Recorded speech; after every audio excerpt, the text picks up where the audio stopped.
All right, let's dive in. Today, we're breaking down some really powerful ideas about how to get a handle on those emotions that feel totally overwhelming, all drawn from a super practical therapeutic workbook. So, let me just ask you this straight up.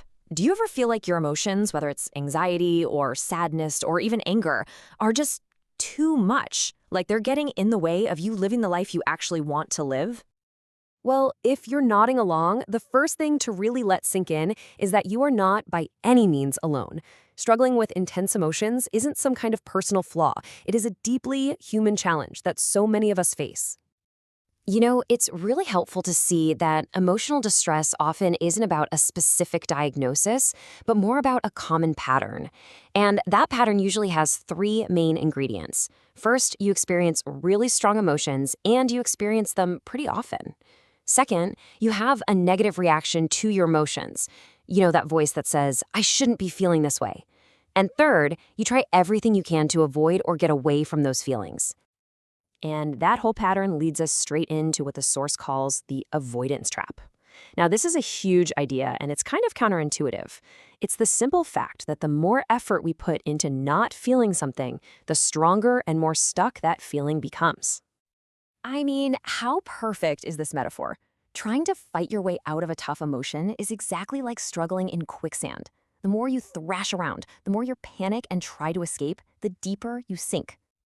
And this diagram from the workbook just lays it out so clearly. Let's walk through it. It all kicks off with a strong emotion, right? Say, a wave of anxiety. Then comes that negative reaction. Oh no, this is awful, I can't take this. That makes you want to avoid the feeling. But, and this is the whole trap, that attempt to avoid it just backfires. It actually amps up the emotion, making it even more intense. And boom, you're caught in this vicious loop. So, okay, that's the theory, but what does this trap actually look like in the real world, in people's day-to-day lives? Let's check out a couple of examples from the workbook to make this crystal clear. So, meet Kevin.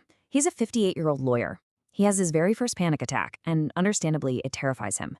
He's never felt anything like that racing heart, that dizziness.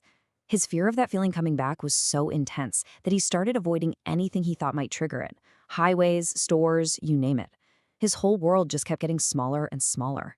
Or take Amira, a 24-year-old grad student. The anxiety she feels about her schoolwork is overwhelming. So what does she do? She avoids it. Maybe by just scrolling the internet for hours. And sure, there's a little short-term relief in that, but then the guilt comes crashing down, which makes her even more anxious about how far behind she is. It's the exact same cycle, just playing out in a different way. Okay, so if struggling against our emotions and trying to avoid them just makes things worse, then what's the alternative? Well, this is where we make a huge pivot, from understanding the problem to finding the solution. The path forward isn't about getting rid of your emotions, but about completely changing your relationship with them. And here it is, the big shift in mindset. The goal is not to somehow magically never feel anxious or sad ever again.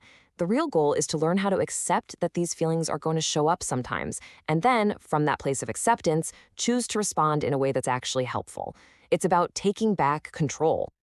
To get there, the workbook uses this fantastic metaphor, building a house. Think about it. You can't just throw up a roof and call it a day. You have to start with a solid foundation and build your way up, floor by floor. And that's exactly what this is, a step-by-step process for learning the skills for emotional well-being. And here's what that house of skills actually looks like. You can really see it as a blueprint for the whole journey. Each floor represents a different set of skills, and they all stack on top of each other, building something strong and stable. So let's take a quick tour, right? It all starts with the foundation, which is about setting your goals and finding your motivation. You need a strong why. Then you build the first floor, which is simply understanding your emotions. After that, it's the second floor, learning to be mindfully aware of your feelings without getting totally swept away. On the third floor, you learn new, healthier ways to cope. And finally, up in the attic, you put it all together and practice facing tough emotions, but this time you have a whole new toolkit. Now, that might sound like a pretty big construction project, I get it, but like any journey, it starts with one single manageable step. And that first step is surprisingly simple. The entire path forward starts right here, with observation. Just learning to notice what you're feeling, what you're thinking, and what you're doing, without immediately judging it or trying to fix it. And this slide really nails the difference. See, most of us live on the left side, in subjective monitoring. We get completely wrapped up in how bad we feel and we judge ourselves for it. The goal is to shift over to the right side, to objective monitoring. This is just about recording the facts. What happened? What did I feel? What did I do? No good or bad, just data. I absolutely love this reframe. Stop being a critic whose only job is to find flaws. Instead, become a scientist. Your life is your own personal laboratory. Your job is just to be curious, gather data, and see what you can learn. And so that's the question we'll leave you with. What patterns might start to emerge? What connections might you make that you never saw before? What could you learn about yourself if you just gave yourself permission to start by simply and objectively observing?